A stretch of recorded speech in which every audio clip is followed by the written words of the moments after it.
God bless you, praise the Lord. It's Apostle Warren David Adams are right here in the wall.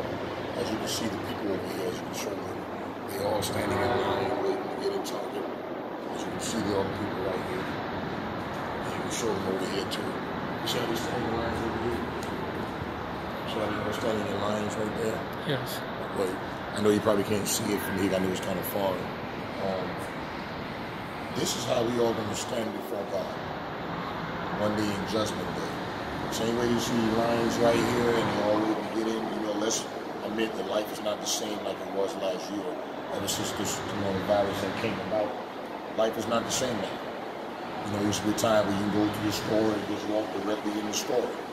But now, you got to stand in line. And we got our face masks on. So life is not the same. Because these are nothing signs of the time, as I preached before. These are not no pretty messages.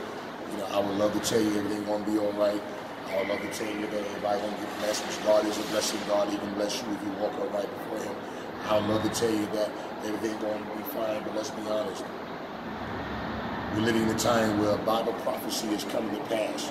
God is sending judgment in the world.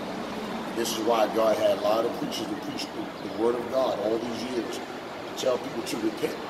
It's the Holy Spirit that sends men of God and women of God to tell you to repent. You don't want to see you die and go to hell. What the word repent means, it means to stop. Turn away with godly sorrow. Turn away from your wicked ways, because we was all born in sin. Because of one man's sin, because of one man's disobedience. Adam and Eve sinned against God. In the Garden of Eden, they was in, it was holy. It was a beautiful place. But we all know the story of how the serpent deceived Eve. And they was not supposed to eat of the tree of knowledge and of good and of evil. They was not supposed to eat of the fruit. I know some of y'all said it was an apple, but the Bible never said what kind of fruit it was. We don't know whether it was an apple or not. It might have been an apple or a banana, but the point is they were disobedient.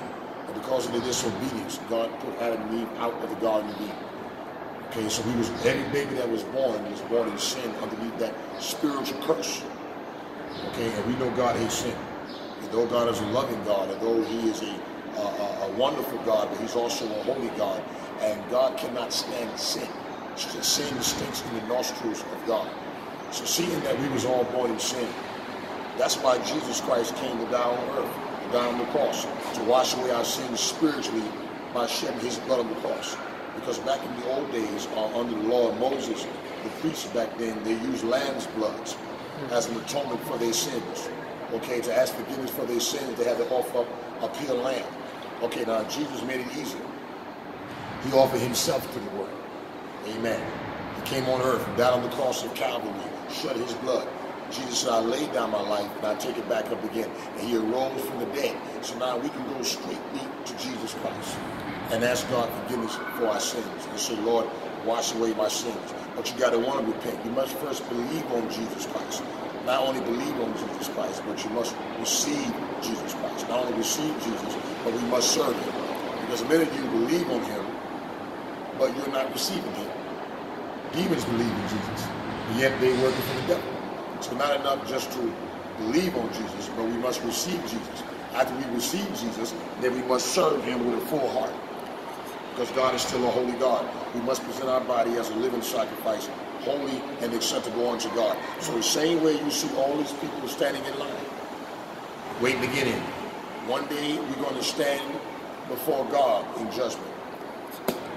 Before the righteous judge, the most powerful judge of them all, Jesus Christ. The Bible said in the book of Hebrews chapter 9, verse 27, it's appointed for men to die, but the end is judgment. After you leave your body, you're going to either two places. It's either heaven or hell.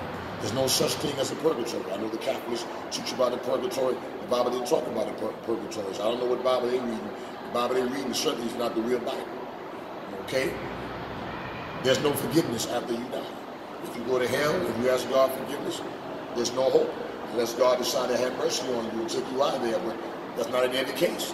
If you had all this time to come to Christ and God has been calling for you, God said today, if you hear my voice, harden not your heart. So the same way you see people lining up in the Target, Best Buy, not Best Buy, that's closed, but all these different stores around the world, one day there's going to be a line of people. All the nations is going to stand before God.